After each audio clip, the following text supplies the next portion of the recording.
So, good morning everyone. So, let's talk about the Darwinian theory of beauty of art. Si Denis Boto, 1944-2010 ay isang kilalang philosophy ng sining, akademiko at tagapanguna sa internet. Siya ay pinanganak sa Los Angeles, California at nagkaroon siya ng PhD philosophy mula sa University of California ng Santa Barbara. Kalaunan ay lumipat siya sa New Zealand kung saan naging philosophy siya ng University of Canterbury Christian Church. Si Denis Boto ay kilala sa pagtatag ng website na Art and Letter Daily, isang makabagong tagapagtipo ng mga sanaysay, mga pagsusuri ng aklat, mga artikulo tungkol sa panitikan, sining, agham at politika. Nagtaguyod din siya ng iba pang mga website tulad ng Climate Debate Daily Camp at Cybervision Camp na nagpapakita ng kanyang pakabago at malikhain sa media at publishing. Ang kanyang mga gawa ay madalas na naglalarawan at connection ng sining at evolution. The oldest work of arts. Si Acheron Hand Access ay itinuturing na ilan sa mga pinakaunang gawa ng sining. So, ang mga sinaunang kagamitan nito ay matatagpuan sa Olduvai Church na silangang Africa at tinatayang nasa 2 milyong taon na ang tanda. Ayon sa hand access na ito ay posibleng nagsisilbing fitness signal na nangangahulugan na ito ay simbolo ng kakayahan at genetic fitness na lumikha nito. Ang layunin nito ay para makaakit ng kapareha at mapalakas ang pagkakataong mabuhay at ang kapaligiran. From archaeology through biology of art. So, ito ay tumutukoy sa evolusyon ng mga Archelian hand access na pinapakita nito kung paano ang mga access na ito ay nagbabago sa loob ng milyong-milyon at libu-libong taon mula sa simpleng mga kagamitan patungo sa Pilipino at mas komplikadong mga bagay na tinutukoy bilang mga gawa ng sining. So, tulad ng biology sa halip ay biology at evaluation na sa halip ay evolution na nagbibigay ng kakaibang aspeto at presentasyon. Picasso affairs with women. Si Pablo Picasso ay nagkaroon ng maraming romantikong relasyon na naging inspirasyon niya ang kanyang sining, ngunit madalas na puno ng pagiging possessive at emotional na hamon. So, ang kanyang ugnayan sa mga kababayan tulad na Fernando Oliver, Olga Noknova at Maria Teresa Roper at Dora Maar ay nagkaroon ng mahalagang epekto ng kanyang buhay at gawa. Gayunpaman, ipinakita rin niya dito ang manipulitibong aspeto ng kanyang personalidad. Bagamat hindi maikala ang kanyang pagkamalikhain na pamana bilang isang artista, ang kanyang personal na relasyon na nananatiling paksa ng krisismo at debate. Ngayon naman ay the oldest work of art, Achillean hand access. So, ang Achillean hand access ay found in Olduvai, George, East Africa, 2 million years ago. Ang Achillean hand access ay ito ay isang uri ng bato na ginagamit sa maraming bagay. Kagaya ng pagpuputol ng puno or plant materials at ginagamit rin ito sa pagpapatag ng lupa. Naman ay Picasso's affair with woman. So, iniwan ni Picasso ang kanyang unang asawa na si Olga para sa kabit niya na si Marie Therese na buntis. Dinivorce niya rin si Olga para hindi makakuha si Olga ng kalahati ng kanyang yaman or para walang makuha na kahit anong yaman mula sa kanya. Dahil parang hindi natanggap ni Olga yung ginawa sa kanya ni Picasso, umiyak siya ng lakot at ito ang naging sanhi ng kanyang pagkamatay. At 62, nagkaroon siya ng relasyon sa isang art student na si Francis na 23 years old. Pagkatapos ng 10 years nilang relasyon ay iniwan ni Francis si Picasso dahil sa kanyang dahil cheater and abusive si Picasso. At si Francis lang ang naging isang babae na umiwan kay Picasso. At 79, pinakasalan ni Picasso si Jacqueline na 35 years old. At nag-suicide after 15 years ng pagkamatay ni Picasso.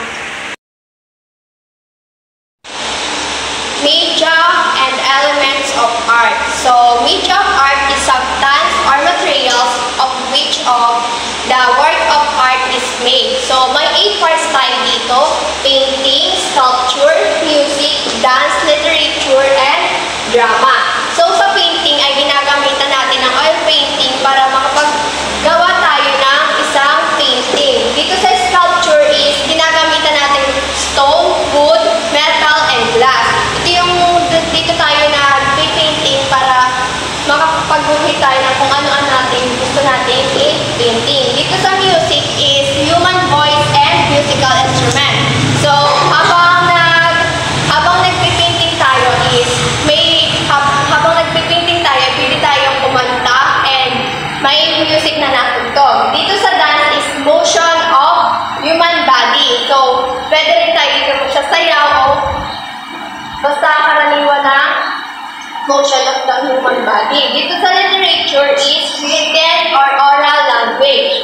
Dito yung expression or thought or ideas. Na kung saan, kunyari, halimbawa na lamang is, nasa isa akong lugar na kung saan, yun, ano yung mga ideas ko kung ano pa ang aking dapat ilagay o idagdag. Dito naman sa drama is action, spoken language is a formal way para maipamabahagi natin sa ating painting kung ano yung ating ginubuhin. Physical and visual parts painting. So, magguguhit ako dito ng isang halimbawa ng aking topic.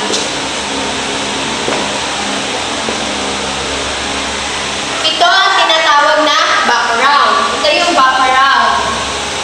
Background. Tapos, dito naman sa ay figure. Ito yung pinag-paintingan. Figure. Tapos, dito naman sa bandang baba ay ito yung foreground.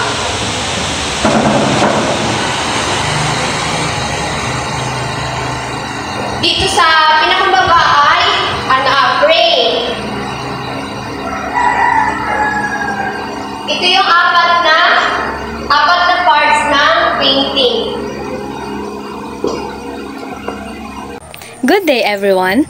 Now, we will be learning about the media of painting. Do you have an idea about media of painting? Okay, media of painting refers to the materials a painter uses to create a painting. So, ito yung mga materials na ginagamit ng isang painter para makagawa ng isang painting or makagawa ng kanilang obra. Ngayon, baka iniisip nyo na materials uses to create painting is like yung brush, palette, canvas, paper, and etc. Hindi po, because media of painting is yung mga materials na ginagamit para makabuo mismo ng isang painting. So, ano ba yung materials na ginagamit para makabuo ng isang painting? Very good. That is paint or pintura. Ngunit ating tandaan na hindi lamang pintura ang pwedeng gamitin dahil marami pang materials na ginagamit na nakapagbibigay ng kulay para makabuo ng isang painting o ng isang art. Meron ba kayong naiisip? Ngunit bago yan, atin munang alamin kung ano nga ba ang pintura. Any paint is made from pigment, a binder, and sometimes fillers too. The pigment is the pure color substance and comes from various materials like oxides of metal, clay, or plants. They all behave differently when mixed into binders. When we mix oil paints, we grind pigment and linseed oil together. For acrylic paint, we use acrylic emulsion, sometimes called glaze, and then stir the pigments in. One can use eggs, animal fat, casein, wallpaper glue, and many other substances as binders, depending on the use of the painting medium. To make it a cheaper paint, one can mix in fillers like marble dust or chalk, but these will always steal away the brightness and the intensity of the paint when applied. For many centuries of paint making, the binder for making watercolor paint has been gum acacia, also known as gummy arabic. The old masters, who were painting long before material production factories were invented, used the resin from the acacia trees, which dissolves in water. So, pigment plus dissolved gum acacia makes the purest watercolor paint. We, being based in Cape Town, South Africa, are lucky to have the paint factory Dala selling pigments already bound with water in bottles and paper glue in 750ml bottles. We have found that we can stir these two together to make watercolor paint very quickly. Children and adults at the Butterfly Art Project have tested the quality of this paint many thousands of times and found it very good. Okay class, what did you notice in the video? Sabi daw, ang pintura ay may iba't ibang sangkap para maging isang ganap na pintura. First is pigment. Ang pigment ay pangunahing sangkap sa pintura or sa kahit anong pangkulay. Dahil ang pigment ay siya mismo yung nagbibigay ng kulay. Hindi tayo makakapag-paint kung walang pigment dahil ang pigment ay siya mismong kulay. Ang pigment ay may dalawang uri. Ang natural pigment and synthetic pigment. Natural pigment.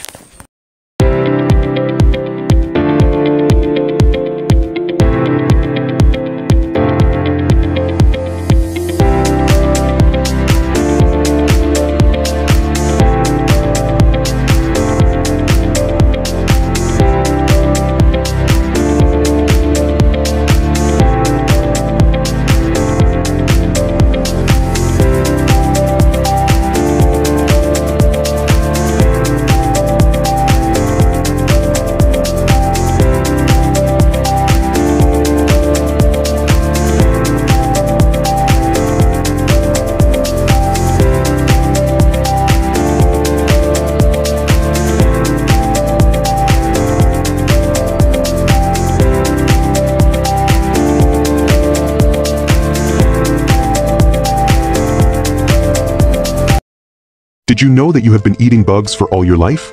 The cochineal bug is a small, scale insect native to tropical and subtropical regions, particularly in Mexico and South America. These bugs thrive on prickly pear cacti, where they feed on the plant's sap. Farmers cultivate cochineal by carefully growing cacti, then allowing the bugs to parasitize it, and are harvested by brushing or scraping the insects off the cacti by hand. Once collected, the bugs are dried, revealing their hidden treasure, carminic acid. This red pigment is extracted and processed into carmine dye. For centuries, carmine has been prized for its vibrant, natural color. It's used in cosmetics, textiles, and foods like candies and beverages.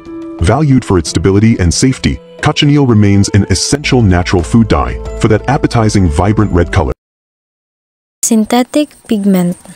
Is copper sulfate, which we have here in a little porcelain dish. We have 20 grams of copper sulfate, and then we also have 20 grams of sodium bicarbonate.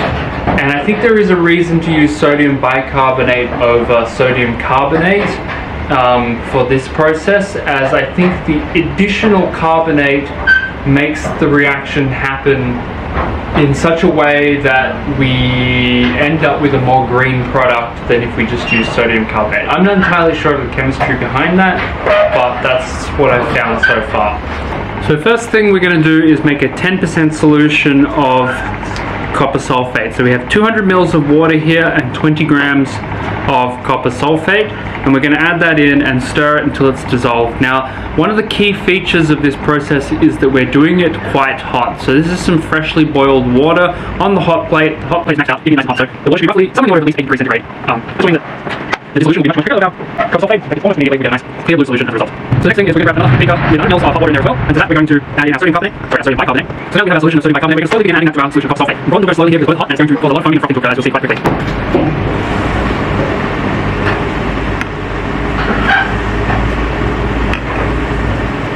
You'll see that characteristic turquoisey blue-green color beginning as it starts to produce. We might slowly ramp up the stirring as the precipitate is formed. But as we add, we can slowly head towards more green colour. Again, be very careful to remember to make sure all over the top here.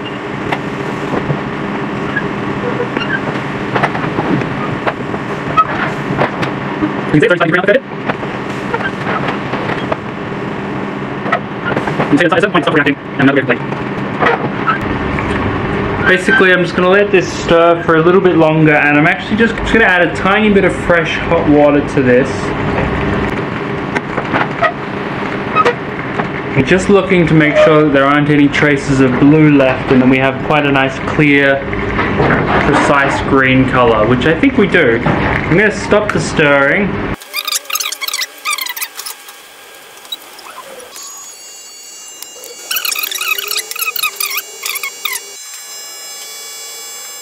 So here we have the freshly washed pigment and filtered, and now we just have to dry it and we'll get a final look at it, and then we'll make up a little bit of it into a paint and see what its color looks like as a watercolor paint. But other than that, this is a very simple and quick process. So after washing, filtering and drying the pigment, we're left with this sort of rather soft, pale, minty green, lime green sort of powder. Ngayon, alam nyo na ang pangunahing sangkap sa pintura o sa pagkukulay ay ang pigment. Now, let's proceed to the other part. Next is binder. Ito ang nagsisilbing pandikit o pangugnay sa pigment para makabuo na ang isang maayos at magandang pintura. Next is vehicle. Ito naman ay ang liquid na nagdadala at nagpapakalat sa pigment at binder. Isang halimbawa nito ay ang tubig. Dahil ito ay isang solvent na tumutulong sa pintura upang mas madaling mailapat at maikalat. Mahalaga ang vehicle dahil kung basta lamang pigment and binder, ang pintura ay para lamang paste or isang malagkit na bagay na ilalagay mo sa iyong canvas or sa paper. Basta lamang siya nakadikit at hindi mo siya maiikalat ng maayos kung walang vehicle. Last is additives. Ito ay idinadagdag upang baguhin o mapaganda ang isang pintura. Kagaya na lamang kapag tayo ay bumibili ng pintura, di ba may idinadagdag tayong thinner or kahit anong additives na nilalagay natin. Depende sa gusto nating mangyari sa pintura. Kung para ba ito ay mas gumanda or mas tumibay. Naintindihan ba mga bata? Ang atin namang pag-aaralan ngayon ay tungkol sa surface media. Sa surface media, ina-apply ng mga painter ang kanilang medium or media. Ito nga ay yung pintura, ink, or kahit anong mga materials na pangkulay. Ito ang ginagamit sa painting dahil ito ang angkop at mayroong katangian na nababagay sa pagpipinta at nagbibigay ng iba't ibang epekto sa final artwork. Next is pigment media. Tulad nga sa pinag-aralan natin kanina, ang pigment ay siya yung mismong nagbibigay kulay o mismong kulay. Karaniwan nito ay ang powder or pulbos. Ang media naman ay ito yung mga pinagsama-samang sangkap para makabuo ng pangkulay tulad nga ng pintura. So these are the elements of art. First is painting, sculpture, and visual. Ito ay gumagamit ng mga pangunahing elements tulad ng points, lines, shape, size, value, color, and texture. Sinasabi lang dito na kapag ito ay pinagsama-sama, ito ay nakapagbibigay ng buhay at kahulugan. Next is architecture formal. So, sa madaling salita, ito ay yung pinagsama-sama para maging maganda at maayos ang disenyo ng isang gusali. In functional naman, ito ay hindi lang basta ganda, kundi importante din ang functionality nito. Next naman ay ang music. So, ibig sabihin lang nito na ang art ay hindi lamang basta ating nakikita or nahahawakan, kundi atin ring napapakinggan. Next is dance. So, ito ay through movement. Next naman ay literature. Ang pag-aaral ng mga ito ay para maunawaan ang mensahe ng akda. Last is drama. So, kagaya ng actor, script, props ay magkakaugnay para maging maganda ang isang palabas.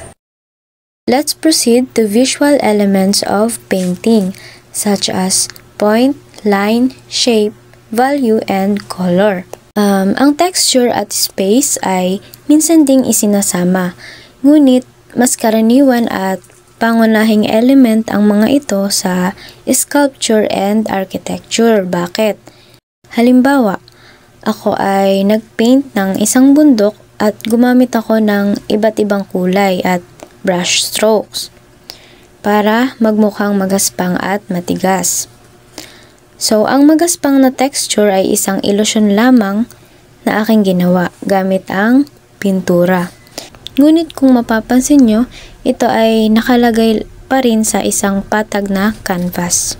Sinasabi lang dito na ang texture at space ay mas karaniwang ginagamit sa sculpture and architecture dahil maaari natin itong mapuntahan, maramdaman o mahawakan ng actual. So, let's proceed to the first visual elements of painting. Ito ay ang point. Ito ay basic elements dahil wala itong haba, lapad, taas o dimension. Halimbawa, naglagay ka ng isang tuldok sa isang malinis na papel. Napakasimple, 'di ba? Ngunit kung magdadagdag ka ng marami pang mga tuldok, maaari kang makabuo ng isang paulit-ulit na pattern o kaya ay makagawa ng representasyon ng isang imahe. Isang halimbawa ay ang pointillism by George Seurat. Is a style of painting that uses point as the fundamental structural element. So, ang bawat tuldok ay isang mahalagang bahagi ng buong larawan at ang pagkakaayos at kulay ng mga tuldok ang nagbibigay buhay sa obra. Kaya ang tuldok o point ang pangunahing visual element of painting. Next element is line. Ang line o haba ay walang lapad o kapal dahil ito ay mayroon lamang haba. Sa madaling salita, ito ay mga point na magkakasunod o magkakaugnay. Sa horizontal line, kapag daw ang linya ay pahalang o pahiga, ito ay posisyon ng kawalan ng paggalaw na siyang katangian ng kapayapaan. Ito daw ang nagpapaalala sa atin ng pagpapahinga at pagtulog o sa mas malalim na kahulugan ay kamatayan. Samantalang ang vertical line naman ay ang kasalungat nito. Ito ay nagpapahiwatig ng pag-angat at pag-unlad. Next is thick line and thin line. So, kapag ang line ay makapal, ito ay nangangahulugang katatagan at tibay, samantalang ang manipis na line ay ang pagiging mahina. Next element is shape, boundary or the edges of an object. There are three ways of making shape. Una ay ito ang karaniwang paraan sa pagguhit kung saan ang mga linya ay bumubuo ng isang saradong anyo. Pangalawa ay ang hugis ay nabubuo sa pamamagitan ng paggamit ng kulay upang tukuyin ang hangganan ng isang bagay. Dito ay may tatlong uri ng shape na binabanggit. First is rectilinear. Ito ay shape na may tuwid na linya gaya ng mga parisukat, parihaba at tatsulok. Second is curvilinear. Ito ay mga hugis na may mga kurbadang linya gaya ng mga hugis na organic na kadalasang ginagaya ang mga anyo sa kalikasan. At ang panghuli ay irregular. Ito naman ay yung mga shape na walang regular na pattern o anyo. Next element is value. Refers to the application of light and dark in the painting. So, ito yung dilim at liwanag sa pagpipinta. There are two ways of producing value: shading and shadowing. Ang shading ay ang madilim na bahagi na hindi gaanong natatamaan ng liwanag. Ang shadowing naman ay ito ang madilim na lugar na malapit sa bagay na binabalot ng liwanag, o ito ay tinatawag na anino. Last element is color. Ito ay nagpapakita na kung paano nakakaapekto ang liwanag at dilim sa distansya sa isang artwork, na ang mga kulay ay nahati sa tatlo. First is light.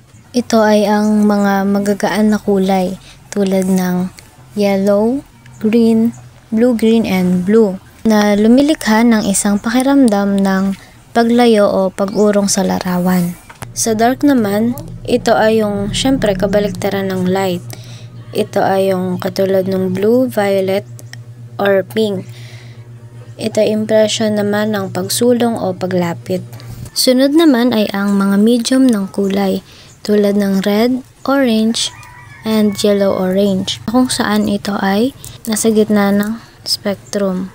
Sinasabi dito na ang madilim na kulay ay may possible na magmukhang mas malapit sa manonood, habang ang mga magaan na kulay or light color ay may possible na magmukhang mas malayo. Dito naman sa larawan ay nagpapakita ng relasyon ng kulay at distansya sa isang painting. Halimbawa, sa atmospheric colors, ito ay yung mga kulay na nasa itaas, kagaya ng red, orange, and yellow. Sila ay madalas na ginagamit upang ilarawan ang mga bagay na nasa malayo, tulad ng kalangitan. Dahil ang mga kulay na ito ay mas karaniwang mas magaan kaysa sa mga kulay na nasa ibaba. Ang pangalawa naman ay ang aerial colors. Ito ay yung mga kulay na nasa gitna, gaya ng green, blue, and violet. Ito naman ay ginagamit upang ilarawan ang mga bagay na nasa gitna ng distansya. Dahil ang mga kulay na ito ay maaaring mas matingkad kaysa sa mga kulay sa itaas, kagaya ng atmospheric colors. Pangatlo ay ang ground colors. Ito naman ay yung mga kulay na nasa lupa, gaya nga nung brown colors. Ito ay ginagamit upang ilarawan ang mga bagay na malapit sa manonood. And last is, syempre, yung underground colors. Ito ay yung black colors. Ito yung mga kulay na ginagamit upang ilarawan naman ang mga bagay na nasa ilalim ng lupa o nasa pinakamalalim na bahagi ng larawan. Dumako naman tayo sa Paintings with Colors ni Kandinsky. He expressed the spiritual quality of art, and he also equated the colors of painting with the sound of music. Ibig sabihin lang nito na nakikita niya daw ang isang malalim na connection sa pagitan ng kulay, emosyon, at spirituality or spiritualidad.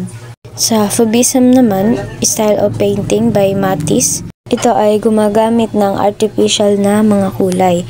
Ibig sabihin, hindi ito sumusunod sa natural na representasyon ng kulay.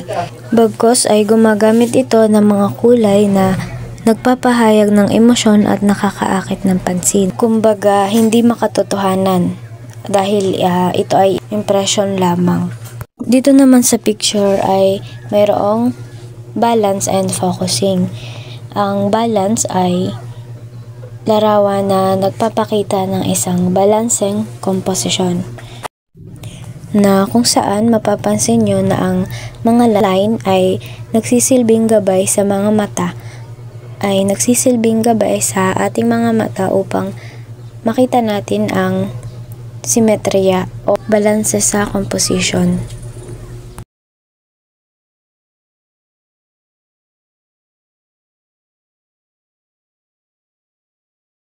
At sa focusing naman, ito ay yung larawan na nagpapakita ng isang composition na nakatuon sa gitna, kagaya ng nasa larawan. Kumbaga, ang mga line ay nagtuturo sa gitnang bahagi ng larawan, o ito ay ginagawang center ng atensyon. Good morning, sir. Good morning, class. My name is Jun Rex Salve Pirol, and today I will be reporting about dominance. What is dominance? Ano nga ba ang dominance?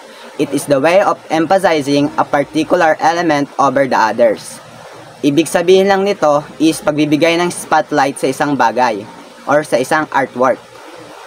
Ito yung mga technique na ginagamit ng artist para ipakita kung ano ang pinaka-importante sa isang artwork.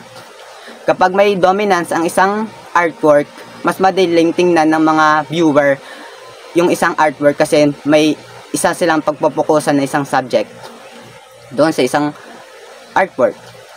Ngayon, pag-usapan naman natin ang 3 ways of producing dominance: centralizing, highlighting, and focusing. First is centralizing, placing at the center of the picture, playing the part to be emphasized. Ito yung paglalagay ng subject sa gitna ng composition. Kapag kasi nasa center ang object, doon agad napupunta ang attention ng viewer. Example, The Last Supper by Leonardo da Vinci.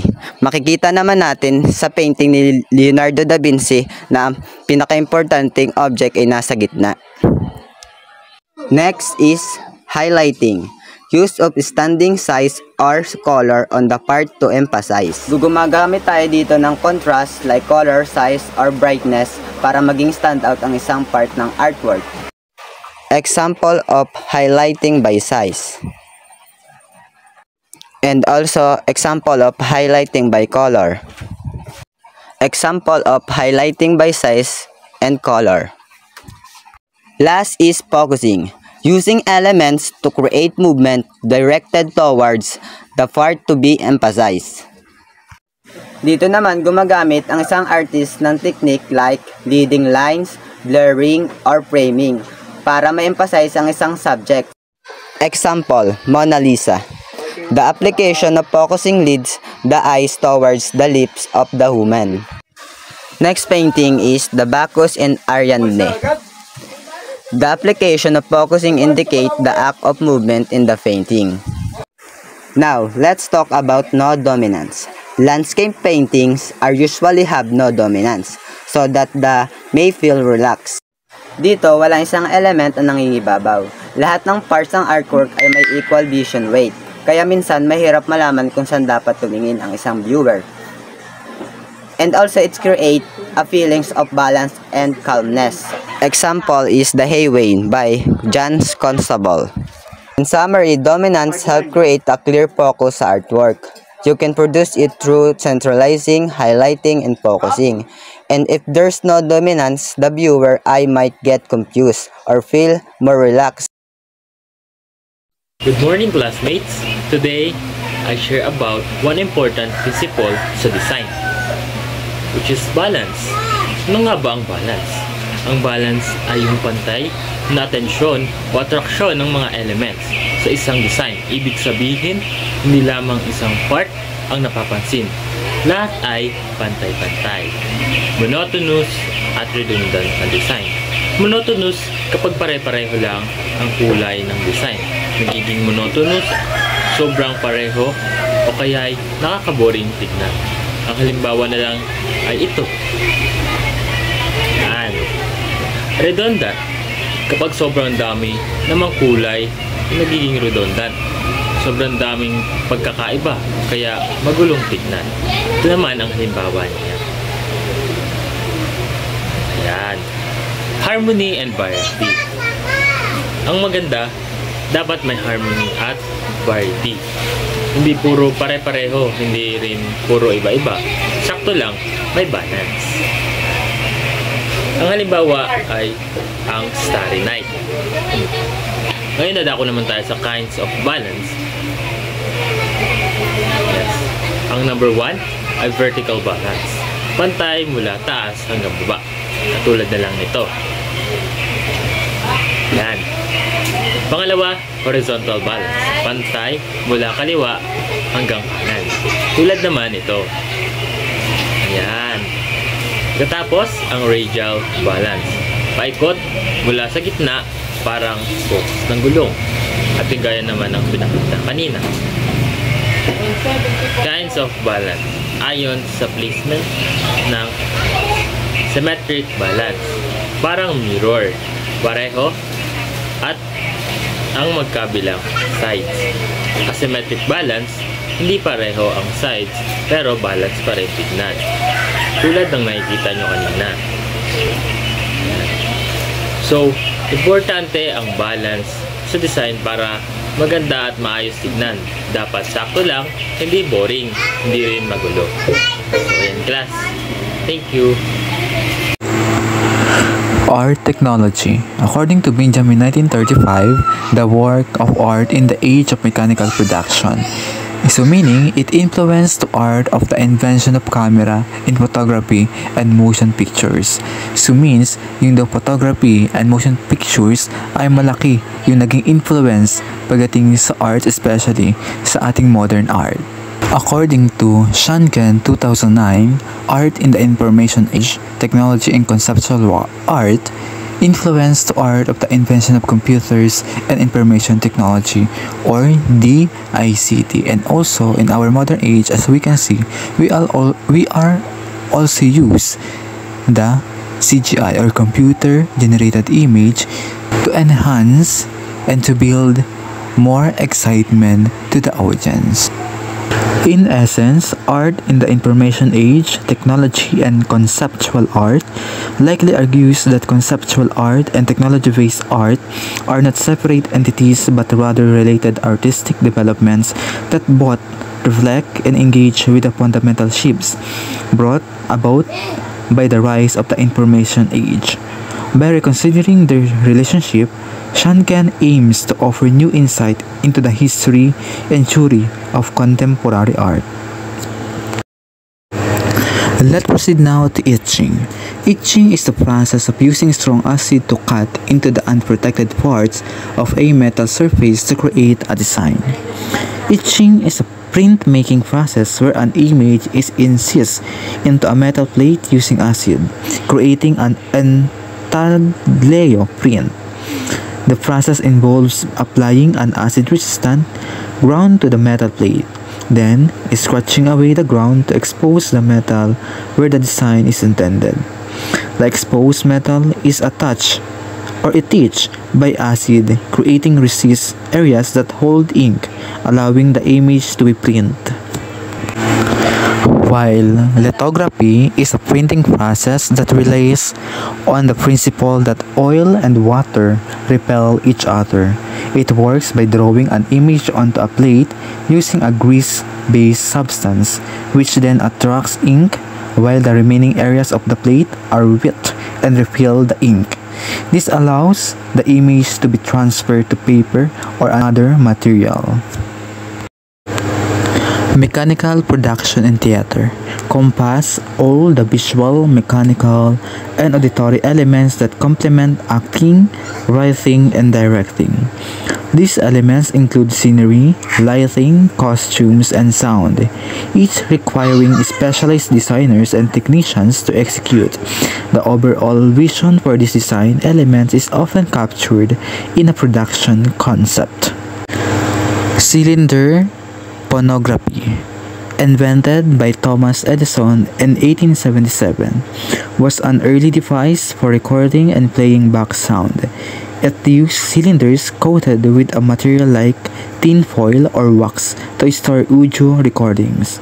Sound was captured by a diaphragm and stylus, and the vibrations were etched onto the rotating cylinder. The cylinder would then be rotated, and a needle would trace the grooves, producing sound through a horn or other amplifying device. Guerrero type camera. First permanent photograph was created using a daguerreotype, a direct positive photographic process developed by Louis Mundy Daguerre and Nispori Nips in the 1830s. This process produced detailed images on a silvered copper plate and was highly regarding for capturing truthful likeness, or karamihan sa kanila ay mga black and white. Good day everyone. So our topic for today is about the art of selfie and groupie. So for our first slides, we have here different types of camera. So we have here the box camera in 1878. So it is the earliest type shown, representing the foundational stage of photography. Second one is compact camera in 1939. It is more portable and user-friendly version compared to its predecessor. The third one, reflex camera in 1959. It is more advanced camera allowing for better image control. The fourth one is Polaroid camera in 1961. So it's known for its instant photography capabilities. And for our second one, analog electronic camera in 1986. So it is an electronic imaging but still using film. And second to the last is digital camera in 1995. This is the introduction of digital photography, marking a significant technological shift. And last one is cell phone digital camera in 2004. So this is the integration of cameras into mobile phones, making photography even more accessible. Okay, so for our second slide, what is selfie? So selfie, it is a self-portrait photograph typically taken with a digital camera or camera phone with self-fronting lens held in the hand or supported by a selfie stick. So, kalimitan yung mga selfies natin ay sina-upload natin on social media. For our third slide, as you can see, we have here two pictures. The first one is a woman in the front of the mirror taking a picture of herself using a box camera. And the second one is Robert Cornelius. He was taking a picture of himself using a daguerreotype camera in 1839. For our fourth slide, we have a groupie. So, ano nga ba ang groupie? A groupie is when a person takes a photo of oneself with other people using a camera or a phone, especially for posting it on social media website. So, ang groupie ay ang pagpipicture gamit ang front camera kasama ang ibang tao.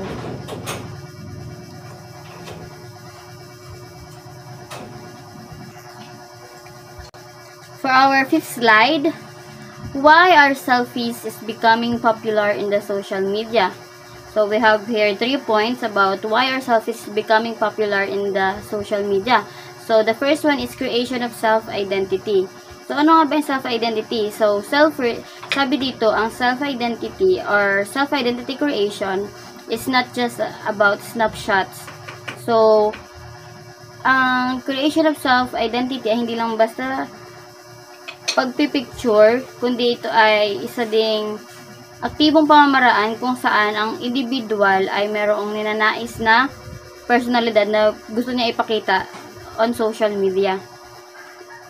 At pangalawa ay ang controlling your image. So, ang controlling your image naman, ito ay ang meron kang kakayahan na mapiliin lang kung ano yung gusto mong i-post. Like for example, you have 10 pictures in your phones. So, meron kang control sa pagpo-post. Pwede ka lang pumili ng isa doon sa mga selfies mo. So, you have control over your image. And the last one is active online identity. So, yung active online identity, this is the act of taking and sharing a selfie with one's online identity. So, ito yung pakikilahok natin sa online kung saan tayo ay nagpo-post ng iba't ibang mga pictures. So, pangalawang punto is yung creating an image for others o to create image of oneself for other people to see. Like for example, yung mga influencer sa social media, lagi sila nag-upload ng pictures or lagi sila nag-take ng pictures para maipakita sa ibang tao para mag-maintain yung kanilang image. Okay, for sa kasunod na slide, selfies for self-affirmation. So, nakalagay dito, no or very little followers in social media. not well recognized by relatives and close friends, seek recognition from the unknown others in the social media. So, kaya ang selfish daw ay for self-affirmation dahil yung mga tao na mas nagtitake ng picture or mas more on social media ay kulang sa social validation. So, ginagamit nila ang media or ang pag-selfie para makuha ang feedback ng iba at para magkaroon sila ng affirmation na kung ano yung gusto nila para sa sarili nila is makukuha nila yung feedback na gusto nila para sa iba. So, second one is seeking recognition from strangers. So, the desire for recognition from unknown others online represents a search for external validation and a sense of belonging. So, by sharing selfies and engaging with online communities, these individuals hope to gain likes, comments, and positive interactions that can boost their self-esteem and sense of self-worth. So, kaya sila nagsisik ng recognition from strangers para ma-boost yung kanilang self-esteem o para mas mapataas yung kanilang self-worth. Okay, last one is self-esteem and self-image. So, the act of taking and sharing selfies in this context is a form of self-expression and self-promotion. This aim at improving self-image and self-esteem. So, it's a strategy. Take na to. So, the last one is self-esteem and self-image. So, the act of taking and sharing pictures or selfies in this context is a form of self-expression and self-promotion that aimed at improving self-image and self-esteem. So, ito yung strategy to compensate for a lack of social recognition in their offline lives.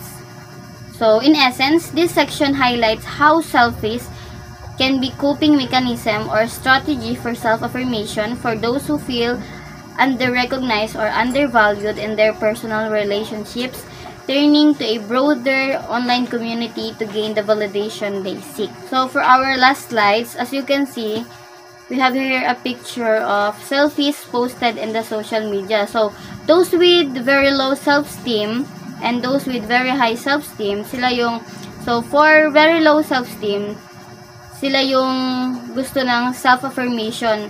They seek to gain more recognition in public. At yun namang mga with high self-esteem or yung mga narcissism and vanity, so ang gusto lang nila is to brag about their self-perceived beauty.